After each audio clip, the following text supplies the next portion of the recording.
चलो आ जाओ। नमस्कार, आप देख रहे हैं जनसंवाद 24x7। आज हम बात करेंगे धर्म नगरी हरिद्वार की। धर्म नगरी हरिद्वार जो उत्तराखंड प्रदेश में आती है। इस धर्म नगरी जैसा सोचा था वैसा कुछ नहीं पाया। बात करेंगे धर्म नगरी हरिद्वार यानी कि स्वर्ग की पहली सीढ़ी।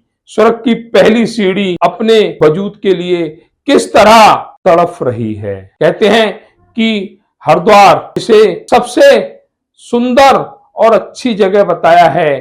यहाँ वह लोग जो देश से ही नहीं बल्कि विदेशों से भी आते हैं इसकी तारीफ सुनकर, लेकिन यहाँ पर ऐसा कुछ नजर नहीं आया। सबसे पहले बात करेंगे हरिद्वार में गंगा घाट की, जिसमें सबसे बड़ा घाट हर की पैड़ी। हर की पैड़ी जहां प्रतिदिन हजारों की संख्या में गंगा भक्त मां गंगा में डुबकी लगाते हैं, लेकिन यहाँ पर डुबकी लगाने के बाद सिलसिला शुरू हो जाता है उनको लूटने का। पंडित जी आते हैं, ये करा लीजिए, इस काम से ये फल मिलेगा, इस काम से ये फल मिलेगा, और 551 से लेकर 11,000 तक की लूट होती है यहाँ पर।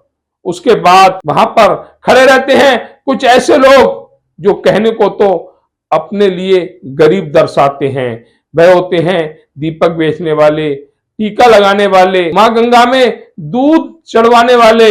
एक 10 ग्राम दूध की कीमत 10 रुपया, एक टीका लगाने की कीमत 10 रुपए से 100 रुपए तक, एक दीपक जलाने की कीमत 11 रुपए से लेके और 501 रुपए तक ये खेल चलता है। जहां पर जिन पुलों पर भक्तों को चलना चाहिए उन पुलों पर मार्केटें सजी हुई हैं। गंगा आरती की अगर बात करें तो गंगा आरती बहुत ही अच्छा विषय, लेकिन यहाँ पर भी एक लूट होती है। जो पंडित जी, जो महाराज आरती का दीपक लेकर घूमते हैं, वह घाटों पर सभी को आरती दिखाते हैं। जो लोग आरती लेते हैं, जो लोग आरती में स्वेच्छा से दान करते हैं, उनके लिए तो कुछ नहीं, लेकिन जो स्वेच्छा से दान नहीं करते हैं उनसे बोला जाता है, अरे इसमें पैसे तो चढ़ाओ, खाली आरती ही लोगे क्या।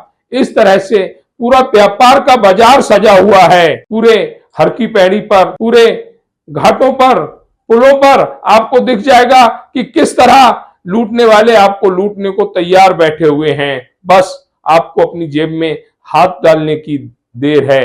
क्या ये सारे कार्य बिना हरिद्वार पुलिस प्रशासन के संभव है? घाट पर अतिक्रमण के बिना प्रशासन की मर्जी के हो सकता है? जो भक्त दूर दूर से आते हैं मां गंगा के दर्शन करने, मां गंगा में डुबकी लगाने, तब उनको यहाँ लूटा जाता है, तो क्या वह अपने देश में, अपने प्रदेश में, अपने गांव में, अपने शहर में नहीं बताते होंगे? तो क्या इज्जत रहती होगी स्वर्ग के पहली सीढ़ी धर्म नगरी हरिद्वार की। जब वहां पर हमने खुद जाकर देखा तो जो लोग कहते थे उन सभी की बातों में सच्चाई थी। वह सच्चाई जिसमें एक गंगा भक्त, मां गंगा का भक्त गंगा में डुबकी लगाने जा रहा है, वह चाहे तो बिना कुछ खर्च किए डुबकी लगा सकता है, लेकिन वहां पर लूटने वाले ऐसा संभव नहीं होने देते।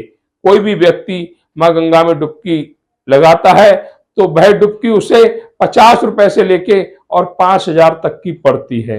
आखिर प्रशासन इसे कब संज्ञान में लेगा? कब गंगा भक्तों को सुरक्षित और साफ माहौल मिलेगा? कब हर की पैड़ी का घाट अतिक्रमण से मुक्त? खबर आपको लगती है अच्छी और सच्ची तो हमारे चैनल को लाइक और सब्सक्राइब करें। बेल आइकन बटन को प्रेस करना ना भूलें, जिससे कि हमारे और आपके बीच की दूरी कम हो। हम हमेशा आपके साथ अपडेट रहें।